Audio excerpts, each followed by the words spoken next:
तो बच्चों, इस पाठ में हम लोग ये देखेंगे कि आकाश ने पृथ्वी को पत्र लिखा है और फिर आकाश के पत्र का उत्तर पृथ्वी ने दिया है। इसको 2 खंड में लिखा गया है। ये पत्र के माध्यम से लेखक ने आकाश और पृथ्वी के तमाम रहस्यों के बारे में छात्रों को अवगत कराने का प्रयास किया है। तो इसमें हम लोग देखेंगे कि आकाश ने पृथ्वी को किस तरह क्या क्या लिखा है। प्रिय पृथ्वी, समझ में नहीं आता कि मैं अपनी कुशल लिखूं या तुम्हारी कुशल क्षेम पूछूं। मुझे ये समझ नहीं आ रहा है कि मैं अपनी कुशलता का समाचार लिखूं या तुम्हारी कुशलता का समाचार पूछूं। मैं आकाश की संज्ञा धारण कर तुम्हारी ओर छोर से व्यक्त हूं। मुझे लोग आकाश कहते हैं, मेरा नाम लोगों ने आकाश रख दिया है।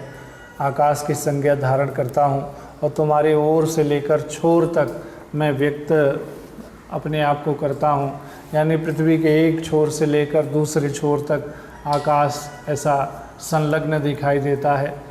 मेरे फैलाव से मैं खुद विस्मित हूँ। आकाश कह रहा है कि मैं इतना फैला हूँ कि मैं स्वयं ही दंग हूँ, आश्चर्यचकित हूँ कि मैं कितना फैलाव मेरा है। अनंत उल्का पिंडों को मैं रोज़ टूटते गिरते मिटते देखता हूँ। तमाम उल्का पिंड आसमान से टूटते हैं, गिरते हैं, तो ऐसे उनको रोज़ मैं टूटते गिरते हुए देखता हूँ। कभी चांदनी से नहाई तुम्हारे मेरे बीच की राह दुविधा बन खिल उठती है। और हमारे यानी आकाश के और पृथ्वी के बीच में जो पथ है, जो रास्ता है, कभी अंधेरे में डूबा रहता है, लेकिन कभी कभी चांदनी जब आ जाती है, तुम्हारे ऊपर चांदनी का प्रकाश आ जाता है। जब तुम चांदनी में नहाई रहती हो, चंद्रमा के प्रकाश को बच्चों चांदनी कहते हैं, तब वह दुविधा मिट जाती है, यानी तुम स्पष्ट दिखाई देती हो, तब वो अंधेरा मिट जाता है।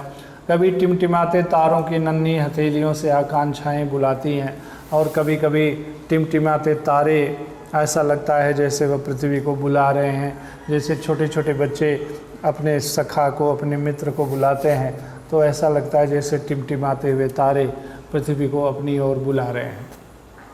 आगे आकाश कहता है, धरती तुम बहुत सुंदर हो। सुंदर इसलिए हो कि तुम पर जीवन है, तुम धारित्री हो, तुम जीवन को धारण करती हो। अखिल ब्रह्मांड में शायद जीवन की चहक सिर्फ तुम्हें और तुम्हें मिली है। यह बहुत महत्वपूर्ण बात है, इसी से तुम्हारी अलग और सुंदर पहचान है। तो आकाश कहता है कि धरती तुम बहुत सुंदर हो, और सुंदर इसलिए हो कि तुम पर जीवन है, और जितने भी ग्रह हैं, नक्षत्र और जितने भी ग्रह हैं, और किसी ग्रहों पर, संसार के ब्रह्मांड के किसी भी ग्रहों पर, उल्का पिंडों पर जीवन नहीं है, केवल तुम्हारे ऊपर जीवन है। तुम धारित्री हो, तुम सबको धारण करती हो। जितने भी जीव, पशु, पक्षी, पेड़ पौधे हैं, सबको तुम धारण करती हो, सबको सहारा देती हो, तुम जीवन को धारण करती हो। और अखिल ब्रह्मांड में, अखिल माने संपूर्ण ब्रह्मांड, यानी ये पूरा संसार, पूरा ब्रह्मांड, आकाश, धरती, समुद्र, सबको मिला करके हम ब्रह्मांड कहते हैं। तो पूरे ब्रह्मांड में जीवन की जो चहक है, जीवन की जो खुशियां हैं, सिर्फ तुम्हें और तुम्हें ही मिली हैं, और किसी को यह प्राप्त नहीं हुई है। इसीलिए तुम्हारी बड़ी सुंदर पहचान है, तुम बहुत सुंदर हो।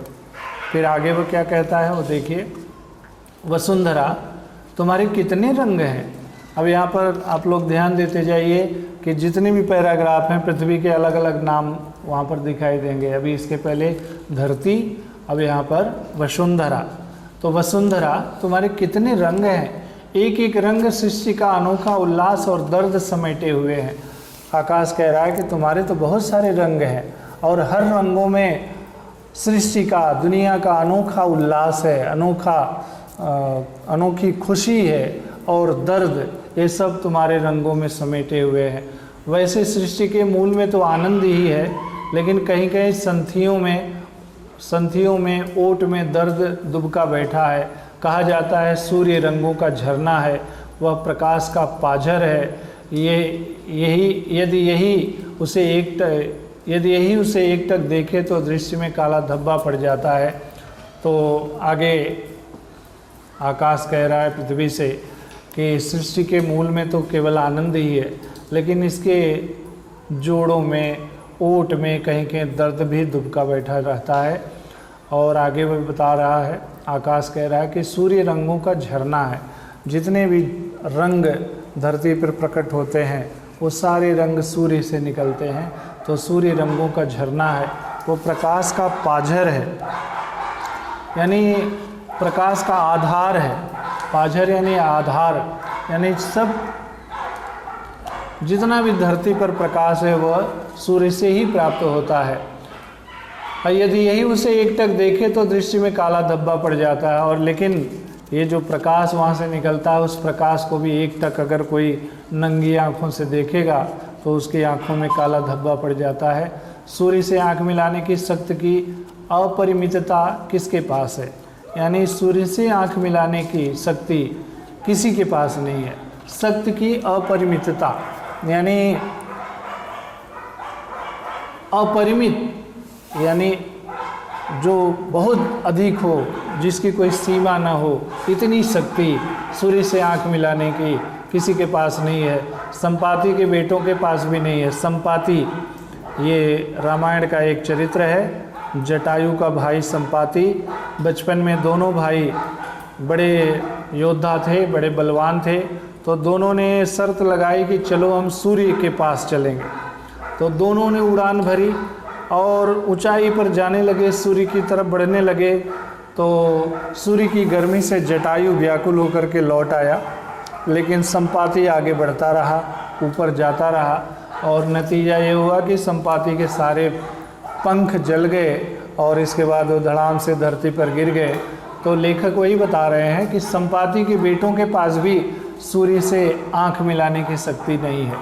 सूर्य जब तक तुम्हारे अंगों का सानिध्य नहीं पा जाता, उसके रंग खिलते ही नहीं। यानी यहाँ पर आकाश कह रहा है कि सूर्य जब तक धरती को स्पर्श नहीं करता तब तक उसके रंग खिलते ही नहीं। यानी उसमें जो रंग समाये हुए हैं वो सारे रंग धरती पर आकर ही खिलते हैं। आप लोग देखे होंगे बरसात के दिनों में जो इंद्रधनुष निकलता है, इंद्रधनुष दिखाई देता है, उसमें जो रंग होते हैं वो सारे रंग सूर्य से आते हैं। तो ये सूर्य रंगों का झरना है, लेकिन वो धरती से मिलकर ही वो रंग स्पष्ट हो पाते हैं। बगैर धरती से मिले उसके रंग स्पष्ट होते नहीं। हे रसवंती, अब यहाँ पर धरती का नाम रसवंती भी है। हे रसवंती, करुणा आनंद की भगिनी है। करुणा ये एक भाव है, और जब हम किसी को दुखी देखते हैं और जब हमारा भी मन दुखी हो जाता है, इसका मतलब हमारे अंदर उसके प्रति करुणा जाग गई। तो करुणा आनंद की भगिनी है। भगिनी माने बहन। तो आकाश कह रहा है कि हे धरती, करुणा आनंद की भगिनी है। करुणा विहीन आनंद सर्जन नहीं कर सकता। जिसके अंदर करुणा नहीं है वह आनंद भी प्रकट नहीं कर सकता, उसको आनंद का भी अनुभव नहीं हो सकता। हे भूमि, तुम्हारे ऊपर जो हिमालय है वह अद्भुत आनंद की और अनुपम उछाल है। धरती, तुम्हारे ऊपर जो हिमालय का विस्तार है वो आनंद की एक अद्भुत उछाल है। जैसे कोई बच्चा मैच जीत जाता है और उछलता है, ऐसे ही धरती की ये उछाल है हिमालय। उसके हिमाच्छादित शिखर आनंद के ऊर्ध्वगामी सर्ग हैं, यानी उसके हिमाच्छादित, हिम से आच्छादित जो उसके चोटियां हैं वो आनंद की ऊर्ध्वगामी सर्ग है। यानी आनंद को पाने की वो चोटियां हैं जो ऊपर ही ऊपर बढ़ती चली जाती हैं। इन्हीं में से देवसरी गंगा करुणा की धारा बनकर फूटती है, और उसी हिमाच्छादित पर्वत चोटियों में से देवसरी, देव यानी देवताओं की, सरी यानी सरिता यानी नदी, देवताओं की नदी गंगा करुणा की धारा बनकर फूटती है।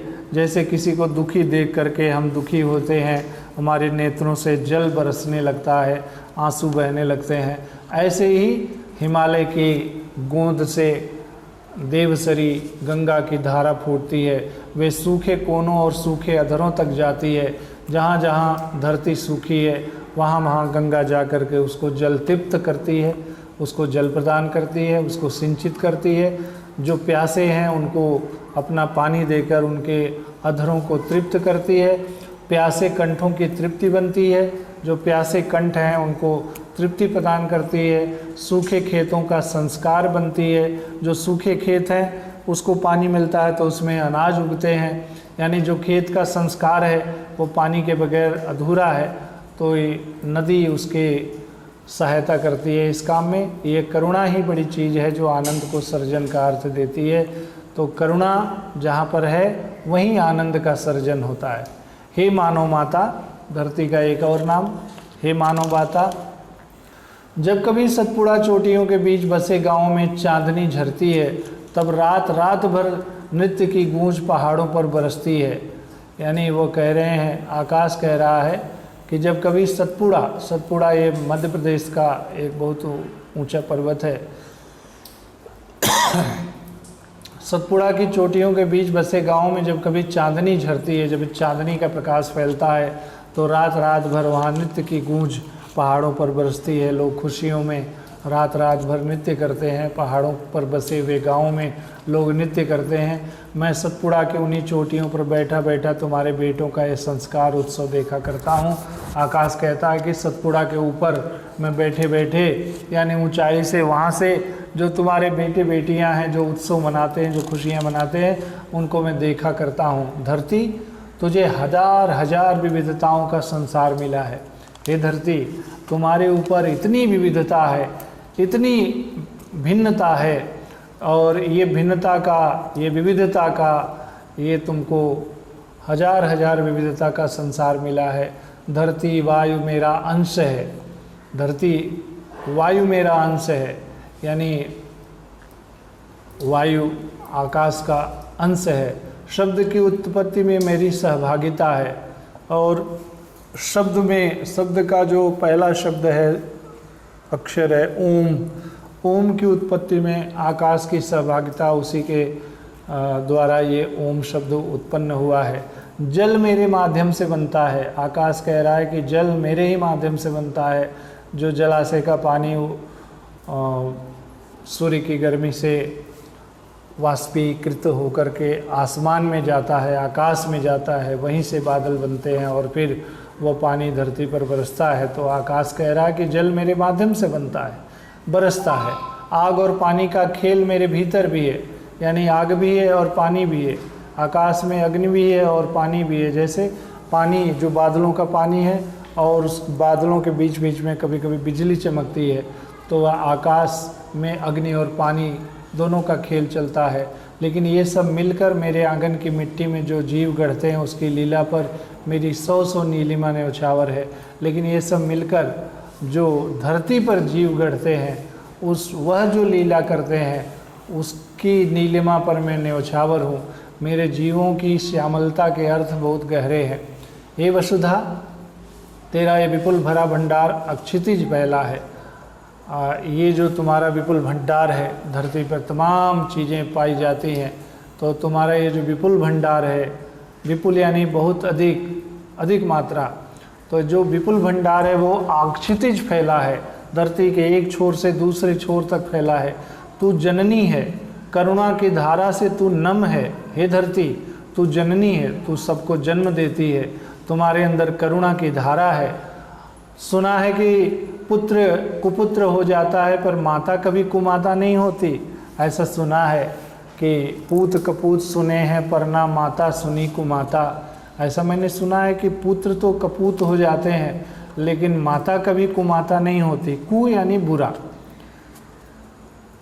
तो हे पृथ्वी, मैं पूछना चाहता हूँ कि यह भूकंप का सर्वनाशी कृत्य क्यों, यानी भूकंप जब आते हैं और धरती पर विनाश मचा देते हैं, तमाम लोग मर जाते हैं, आप तो माँ हो, आप तो माता हो, और ये जो धरती पर रहने वाले जीव हैं, जो मनुष्य हैं, सब आपके पुत्र हैं, तो भूकंप ला करके तुम सबका सर्वनाश करने का कार्य क्यों करती हो? संसार का इस तरह विध्वंस, क्या एक माता की करुणा निशेष हो गई? क्या माता के अंदर अब करुणा नहीं रह गई, करुणा खत्म हो गई? धरती पर ऐसा विध्वंस मचाती हो? वे हमेशा के लिए सो गए फिर जन्म लेंगे, यानी जो हमेशा के लिए सो गए वो फिर जन्म लेंगे, यानी उनको अब दूसरा जन्म लेना पड़ेगा, जीवन फिर रोशन पंखों से उड़ान भरेगा। तो फिर से नया जीवन आएगा। पृथ्वी, क्या मन के घाव कभी भर पाएंगे? लेकिन उनको जो तुम मार देती हो, भले ही वो नया जीवन लेंगे, नया जन्म लेंगे, लेकिन उनके मन पर जो घाव भर देती हो, उनको मार देती हो, भूकंप ला करके लोगों का जीवन समाप्त कर देती हो, क्या वह घाव उनके भर पाएंगे? ममता के आंसू क्या कभी पोंछे जा सकते हैं? तो यानी ममता के द्वारा क्या उनके आंसू कभी पोंछे जा सकते हैं?